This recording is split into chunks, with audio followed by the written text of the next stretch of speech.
Hi everyone, I'm Arlen Bento Jr. Welcome to the Shoot Par Now Golf Show. I'm here with my main man, James Stammer. What's up, brother? Another week of bringing you things about the golf world and industry that we hope you find entertaining. Before we get started, I want to thank Divot Board, our sponsor. Divot's board been really good to me. I'm actually waiting on 2 new replacements for this because this is getting a little beat now because we use it every day in lessons. If you're struggling with your game and you don't know quite how to make ball first contact, this is a great product. You hit on it, it'll show you how to make a good divot. It'll show you if you come across the ball. It'll show you if you come too inside. It'll show you if you're thin. It'll show you if you're heavy. So it's a great product. If you want to get better at golf, you should get yourself a divot board, and there is a link in the description that you can get a discount and get it before the holidays. I think you'll like it. Thank you, Divot Board. So golf, we still got stuff going on. The Hero World Challenge this week down in the Bahamas. We used to have a lot of silly season stuff, and it's not as much. Not as much as we used to get, but we've got some. Yeah, there's going to be some things popping here, and then the TGL will start, and we'll have some that other starts stuff in just a couple of weeks. Yep. So the Hero World Challenge, which is a selected invitational hosted by Tiger. Was it 20? 20 guys. 20 guys? Yeah. Then Heroes. Talk about a limited field. Very limited. Wait, how do you feel if you're one of Tiger's buds and you don't get invited? It's got to be a tough one.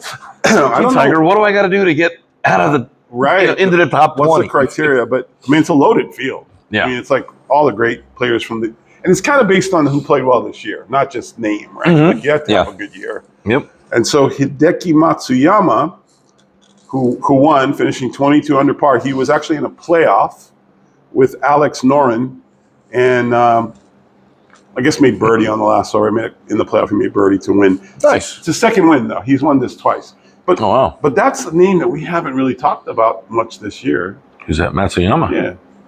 He's been kind of quiet. He hasn't won. Been steady, but he hasn't, He hasn't won. He hasn't won. He's kind of one of those, top players in the world, but makes, we're talking about, like, even this event, right? Like, how excited do these 20 get? Really? Like, at their end of the year, they're probably tired.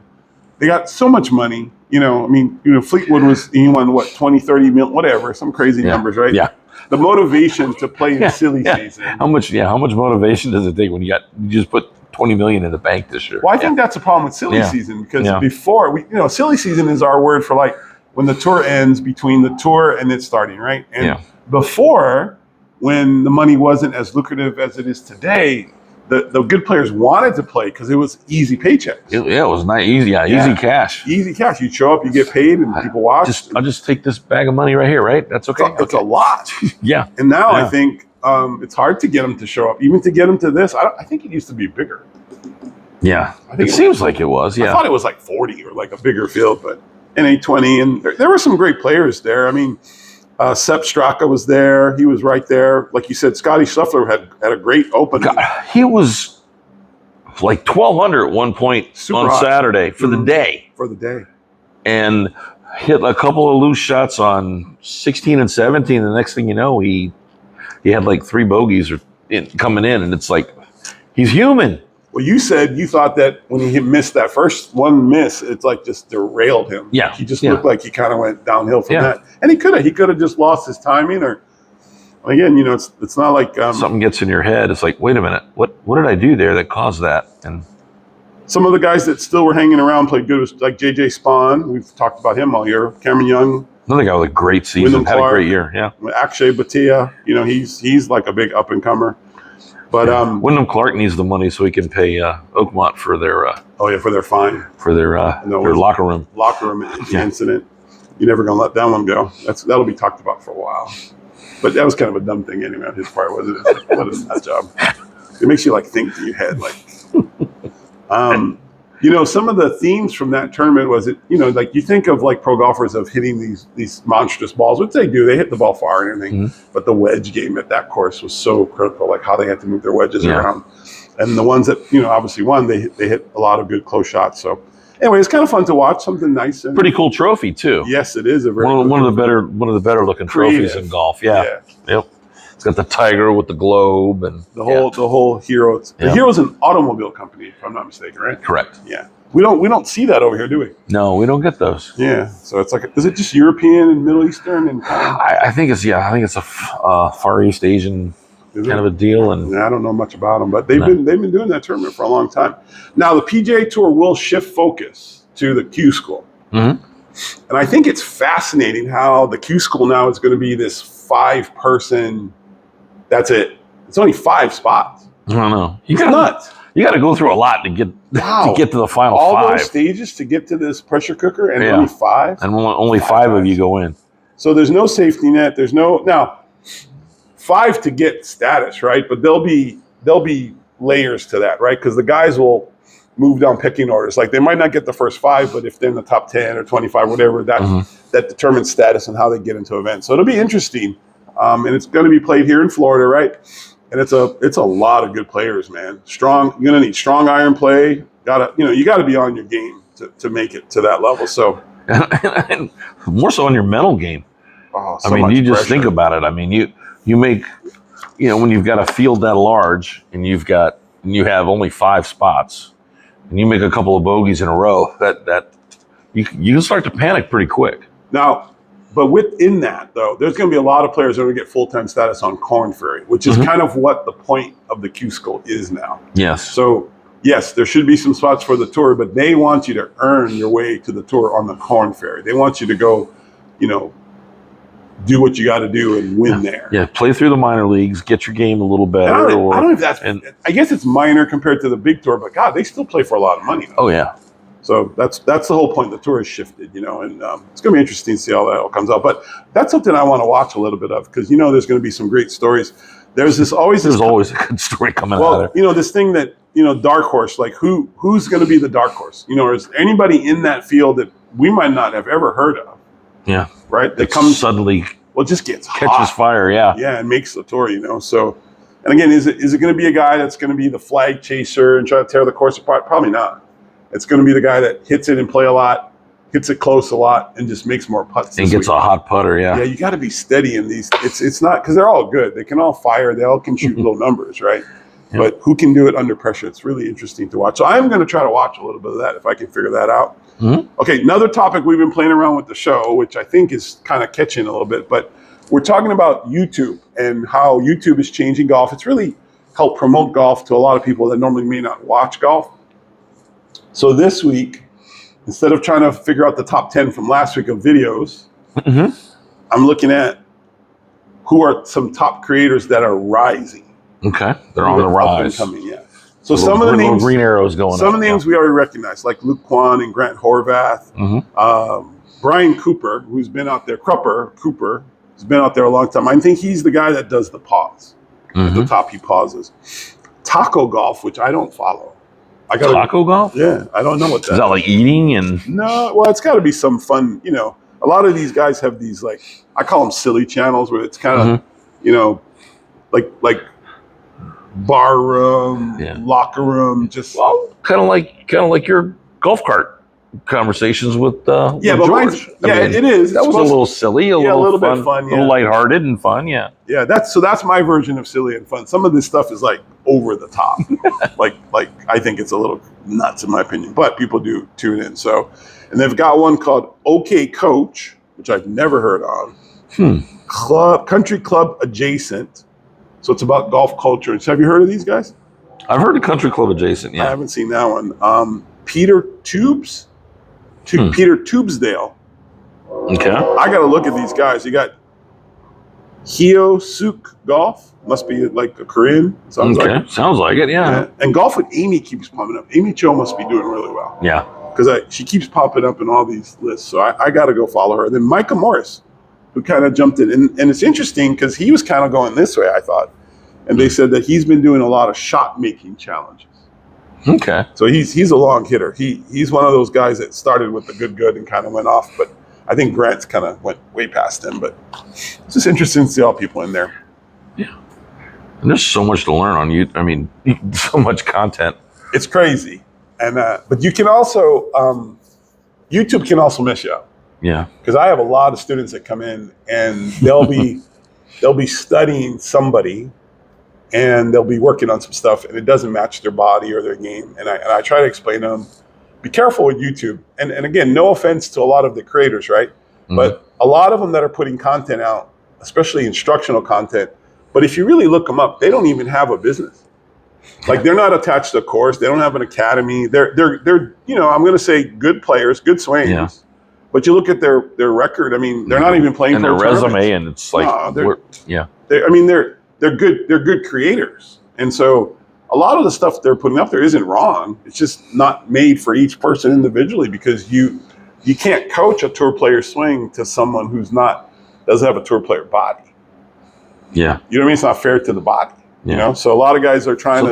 That's my excuse now. I don't have a tour body. No, and again, I would say 99% of players don't, and they're trying to copy some of these moves, and sometimes it's impossible. That's why I think with golf, you need good technique and structure. The club's got to be delivered the same way. You got to know how to square the face. You got to know how to finish and balance.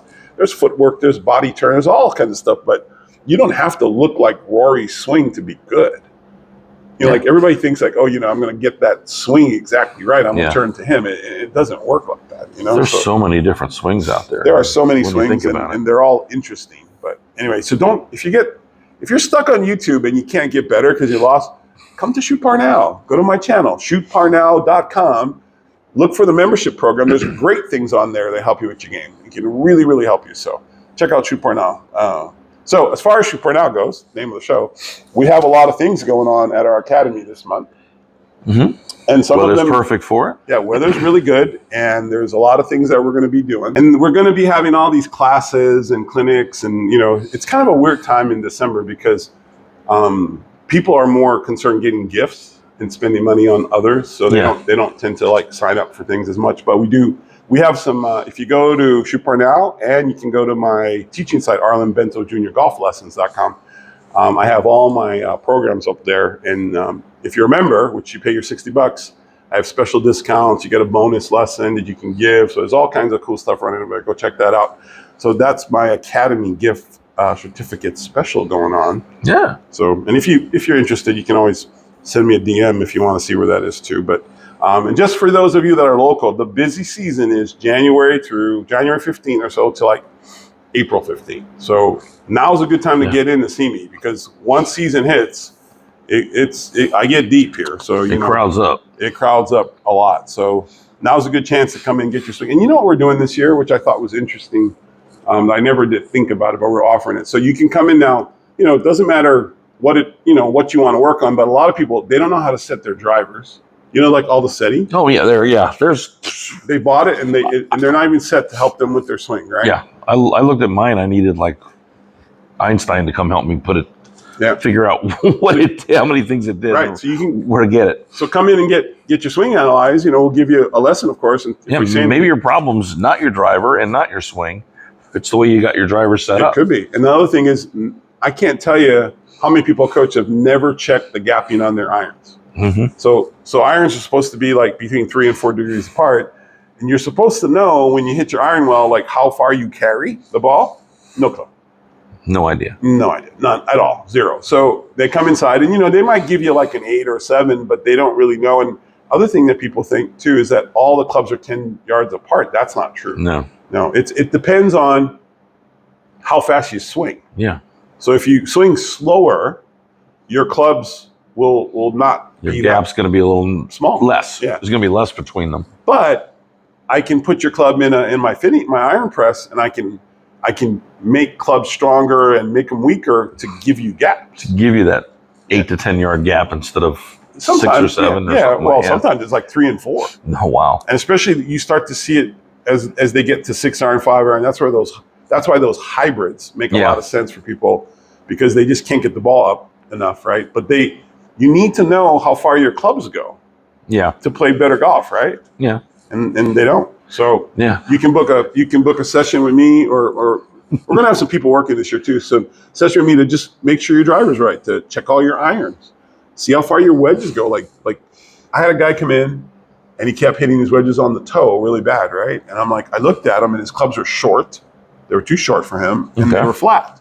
I go, where'd you get these? And I said, I bought them from somebody. Well, this guy was short and flat. Yeah. And you're taller, and so I bend his wedges up 2 degrees, and boom, right in the middle of the face, just like that. So Something to think about. I mean, talking about yardages like that. One of the last rounds I played with my father when he was alive, it was probably in his mid to late 80s, and we were playing in Vero Beach. We got to one of the par threes, and it's 130 some yards. Okay. And he's insistent that he's going to hit his 8-iron because that's what he always hit. I'm like, Dad, you don't hit an 8-iron that far anymore. Hit your 7-wood. 7-wood. Nope. Gonna hit my 8-iron. He hit 3 straight balls in the pond. Hard head. They get old. They get hard headed. Yeah, that's that German. And then I gave him a 7. I'm like, here, just take this. Tee the ball up for him. He hit the 7-wood. And it went right in the middle of the green. And he just looks at me and goes, but that's wrong. That's not how it's supposed to be. I'm like, but Dad, that's reality now. It's hard. It's hard. We're all going to get there. Yeah. And I'm sure we'll fight it too. I'll be happy if I'm still breathing at 85 years old. Yeah, God bless him. My dad, who's 84, he watches this too. And I know his dream is always to, his brain is great, but his body, is tough and he can't hit balls and he can't do that anymore. And, I know he dreams about it. So, anyway, just keep hanging in there. That's all you can do. Small little days. We want to try to, involve, just grow and be healthy and, do the best we can. Right. Speaking about being healthy, what's good about golf to keep healthy is not hitting a slice. And we're still working on helping people not hit slices. Yeah. It's gonna the only slice you want is a slice of pie, which is or great. a slice of cake. That sounds lovely. Which doesn't help my non-golf pro body, but that's okay. Doesn't help the body. But so the lesson at the end of the show tonight, we're going to be talking about how to shallow the club with the driver. So, anything else you wanted to add from your week going on? Not much. Not much. I mean, we're coming up. What, Thursday is going to be 2 weeks before Christmas, so it's coming fast. It is. So if you got anybody out there that golfers are hard to buy for. They are hard. That's why lessons and not even lessons. That's why I said the analysis. Get their driver tested. Get their irons checked. Yeah. They might not want to come in and get their swing messed with, but they should check their equipment. Yeah. Maybe they need new grips on their clubs or something like that because, golfers are hard to buy for because it's hard to buy them a club because they might not like it. It might not fit them, but you can always get them a shirt from one of their favorite clubs, a golf towel from one of their favorite clubs, ball markers, that sort of stuff. Daphne's makes those head covers, all those crazy head covers, and maybe they got a Irish setter, and you can get a head cover. It's an Irish setter for all kinds of neat things to find for a golfer. But I think you got to be a little inventive. I still think golf lessons are the best things to buy. So, yeah. From golf coach, right? They last longer. They do. It's a gift that keeps on giving. Nothing like lower scores. No. All right. Well, thanks for watching the show this week. Please have a great week ahead and stay tuned for our golf lesson tip.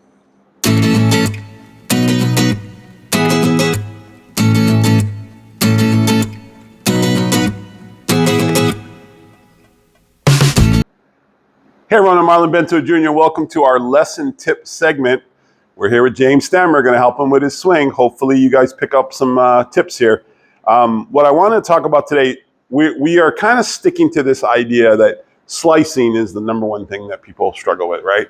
And just to make sure everyone's aware, because they might not see this every week, but basically you're slicing because your path to the golf ball is incorrect and your face can't close. Open face at impact will make the ball go right. A swing pattern that comes out to in will make the ball go right.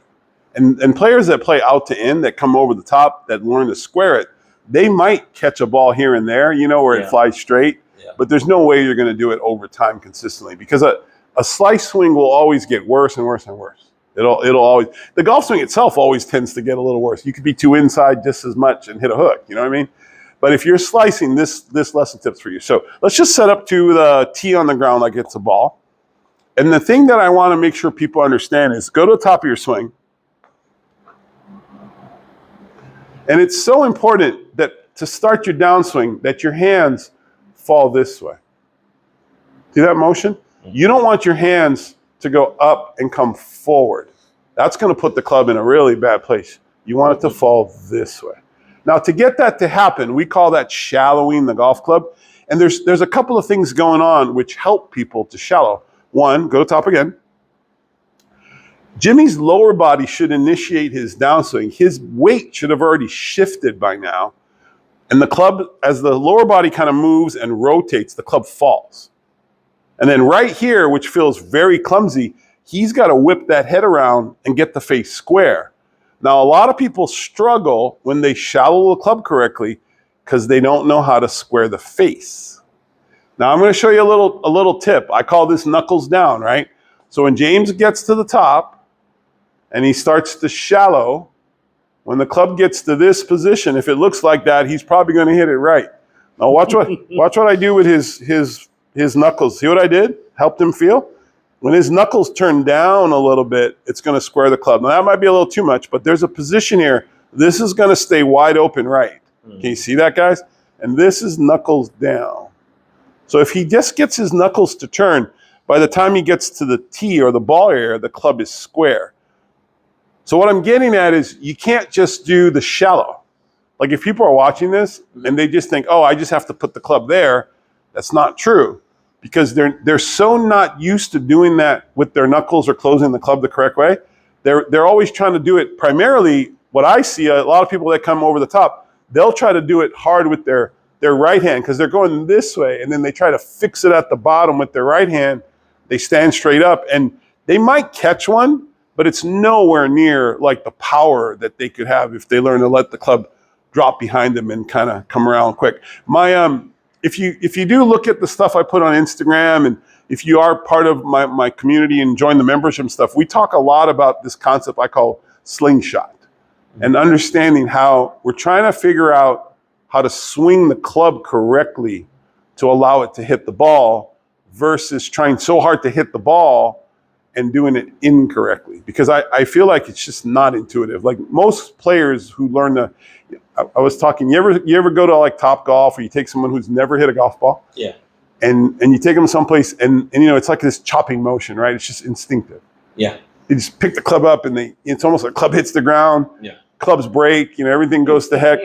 And it's because they just understand that they have to turn their body this way and let it shallow.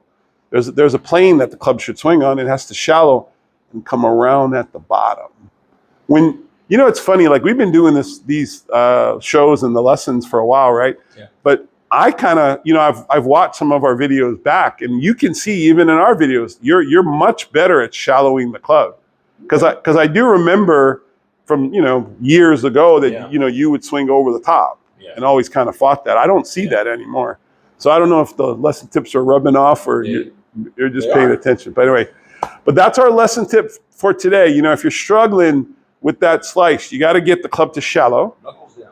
And then get your knuckles down to square the club up. You have to do that earlier in the downswing. Don't try to do it right before the ball. Don't do it here. No, it's too hard to time. You want it up here. Yeah, and when you get to the bottom, your hand, your back of your left hand's kind of like the club face, and you can just like square it up and go boom right here and keep it super square, and it'll release on this side of the swing. Don't try to release it as you hit it. That's brutal. So anyway, that's our tip for today. Hope it helps your game.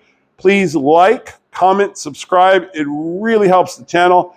Anything would help. Couple of sevens, thumbs up, blah, blah, blah, anything. So please, if you're watching this, we could really use your help. Thanks for watching.